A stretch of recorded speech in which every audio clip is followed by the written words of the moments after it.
بسم اللہ الرحمن الرحیم۔ بڑے شاندار ہے. ابھی کچھ ہفتہ پہلے میں نے اور پہلے بھی اس پر ان آیتوں پر جمعہ کا خطبہ دیا تھا. اللہ تعالیٰ نے ارشاد فرمایا ثم اورثنا الکتاب الذین اصطفینا من عبادنا، پھر ہم نے اپنے بندوں میں سے جن کو منتخب کر لیا ان کو الکتاب کا وارث بنایا. قرآن کی یہ آیت پوری امت محمدیہ کی فضیلت ہے کہ اللہ کہہ رہا ہے کہ جن بندوں کو ہم نے قرآن کا وارث بنایا وہ ہمارے چنے ہوئے، استفینا، ہم نے جن کو چن لیا، منتخب کر لیا، یعنی یہ بندے قرآن کے وارثین منتخب بندے ہیں. قرآن سے ہم کو یہ عزت مل رہی ہے اور قرآن ہی کو چھوڑ دیں، یعنی عزت ہمیں راس نہیں آ رہی ہے، ہمیں پسند نہیں ہے کہ قرآن کی وجہ سے ہم کو عزت مل رہی ہے اور ہم قرآن سے لا تعلق ہو جائیں. کتنی بڑی ظلم کی زیادتی کی بات ہے. ہاں، کہا کہ ثم اورثنا الکتاب الذین اصطفینا من عبادنا، اب اللہ نے وارث بنایا، دے تو دیا یہ عظیم الشان نعمت.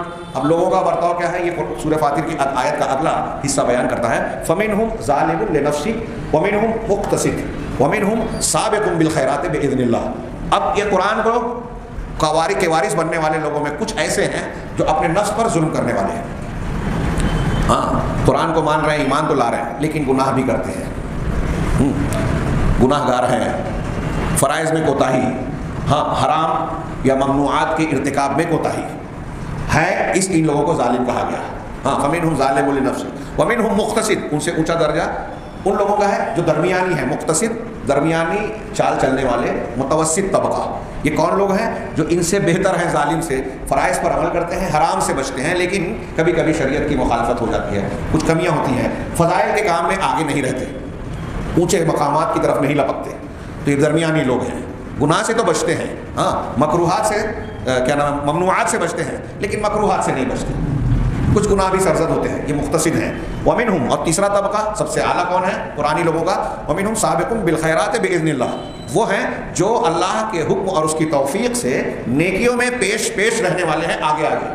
فرائض ہی پر عمل نہیں کرتے، فضائل پر بھی عمل کرتے ہیں، حرام ہی سے نہیں بچتے، مکروہات سے بھی گریز اور پرہیز کرتے ہیں. غور فرمائیے.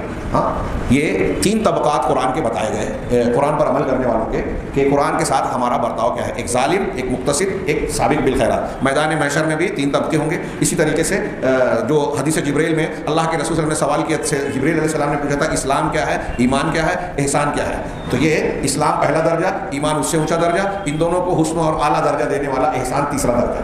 ہاں، یہ تینوں کو جوڑ کر ہم بیان کر سکتے ہیں، وقت زیادہ نہیں ہے، میں بات کو سمیٹوں کہ اللہ تعالیٰ نے بتایا کہ یہ تینوں لوگ ہیں اور ذالک هو الفضل الکبیر، یہ بہت بڑا فضل ہے.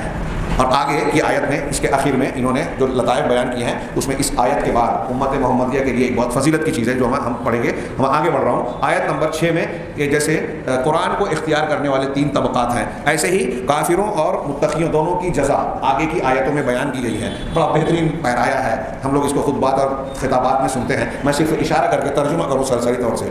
اس میں جن لوگوں کو اللہ تعالیٰ نے سزا کا ذکر کیا ہے اس کا، والذین کفروا، ہاں ثم کیا ہے، اللہ تبارک و تعالیٰ نے نیک لوگوں کی جزا بتاتے ہوئے ان آیتوں میں کہا ہے کہ جنات عدن یدخلونہا، کہ ہمیشہ کے باغات میں یہ لوگ داخل ہوں گے. یحلون فیہا اساور من ذہب، جس میں سونے کے کنگن پہنائے جائیں گے اور موتی، جس میں موتی جڑے ہوں گے. ولباسہم فیہا حریر، اس میں ان کا لباس ریشم ہوگا. یہ چیزیں جو دنیا میں مردوں کے لیے حرام ہے، جنت میں ان کو پہنائی جائے گی، اور جنت کی یہ چیزیں اعلیٰ ہوگی، جنتی ہوگی، دنیا کی چیزوں سے بہت اعلیٰ، جس کا ہم تصور نہیں کر سکتے. اور وہ کہیں گے وقالوا الحمد للہ الذی اذھب عنا الحزن، تمام تعریف اس اللہ کے لیے ہے جس نے ہم سے غم کو دور کر دیا، حزن کو دور کر دیا. یہاں ایک جملہ مجھے یاد آ رہا ہے سلف میں سے بعض لوگوں کا. ہاں، وہ کہتے ہیں کہ دنیا میں غم ہونا چاہیے، دنیا میں حزن و ملال کا شکار جو بندہ نہیں ہوتا تو وہ بہت خوش قسمت ہے. ایسا نہیں ہے. ہمارے یہاں کچھ لوگ ہوتے ہیں نا، کسی کو تکلیف میں دیکھتے ہیں تو کہتے ہیں بھگت رہا ہے، اللہ بن جاتے ہیں، نعوذ باللہ. آپ کو پتا ہے کہ وہ بھگت رہا ہے یا اس کے درجات اللہ بلند کر رہا ہے. یہ بات سلف نے کہا کہ یہ دیکھو جنت میں جانے والا کہے گا کہ اس اللہ کے لیے تعریف ہے جو جس نے ہم سے حزن کو، ملال کو، دکھ کو دور کر دیا. اس کا مطلب جنتیوں کو دنیا میں دکھ رہے گا، حزن و ملال رہے گا. تو حزن و ملال رہنا ٹینشن پریشانی کی بات نہیں ہے. حزن و ملال کے ساتھ آپ ایمان کے تقاضوں سے ہٹ جائیں، یہ پریشانی کی بات ہے. ورنہ جنتی جب جنت میں جائیں گے تو کہیں گے حسن کو دور کر دیا، مطلب جنت دنیا میں ان کو دکھ تھا. ان ربنا لغفور شکور، یقین پروردگار بڑا بخشنے والا اور بڑا قدردان ہے. بخشنے والا یہ ہے کہ ہم نے گناہ کیا اس کو معاف کر کے جنت دی، اور شکور اس لیے ہے ہماری قدردانی کرنے والا کہ ہم نے تھوڑا عمل کیا اور اس سے بڑھ کر ہم کو اجر و ثواب دیا. ہاں الذی احلنا دار المقام، جس نے ہمیں قائم رہنے والی جگہ مقامی جگہ پر اس نے ہم کو وارد کیا، من فضل، اپنے فضل سے، ہمارے عمل تو بہت کمتر تھے، اس کا فضل و کرم تھا کہ اس نے ہم کو یہ اعلیٰ مقام دیا، لا یمسنا فیہا نصب ولا یمسنا فیہا لغوب، نہ اس میں ہم کو نصب تکلیف اور مشقت تھکن آتی ہے، اور نہ ہی خستگی اور شکستگی، یعنی نہ ظاہر میں ہم تھکتے ہیں نہ اندر سے ہم کو مایوسی ہوتی ہے، کسی چیز سے اکتاہٹ اور بوریت کا بھی سوال پیدا نہیں ہوتا۔ یہ یہاں تک جنتیوں کے متقیوں کے بدلے کا ذکر ہے، آگے کی آیتوں میں برے لوگوں کا کافروں کی جزا ہے، والذین کفروا، اور جن لوگوں نے کفر کیا، لہم نار جہنم، ان کے لیے جہنم کی آگ ہوگی، دنیا کی آگ سے 69 گنا زیادہ، ڈامر سے زیادہ کالی، ہاں انتہائی شدید آگ، لا یقضى علیہم، وہاں ان کا کام تمام نہیں ہوگا، ان کو موت نہیں آئے گی، فیموتوا کہ مر جائیں، ولا یخفف عنہم من عذابہ، نہ موت آئے گی اور نہ ہی اس کے عذاب میں کوئی تخفیف اور کمی آئے گی، ایسا کوئی نہ سمجھے کہ عادت پڑ جائے گی جل لیں گے، عذاب میں کوئی تخفیف نہیں ہوگی بلکہ قرآن کے آیتیں کہتے ہیں کہ اضافہ ہوگا، کذالک نجزی کل کفور، ایسے ہی ہم ہر کافر اور ناشکر کو بدلہ دیتے ہیں، وہم یستریخون فیہا، یہ جہنمی اس جہنم میں چیخیں گے چلائیں گے، ربنا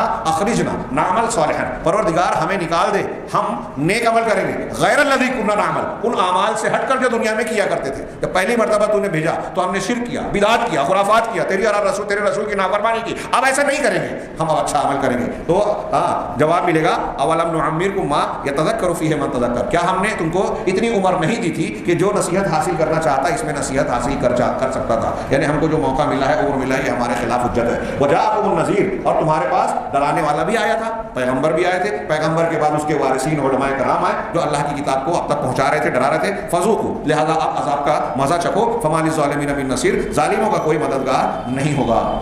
یہ دونوں کی جزا کا تذکرہ کیا گیا۔ السلام علیکم۔ ویڈیو پسند آنے پر اپنے دوستوں کے ساتھ واٹس ایپ اور سوشل میڈیا پہ ضرور شیئر کریں۔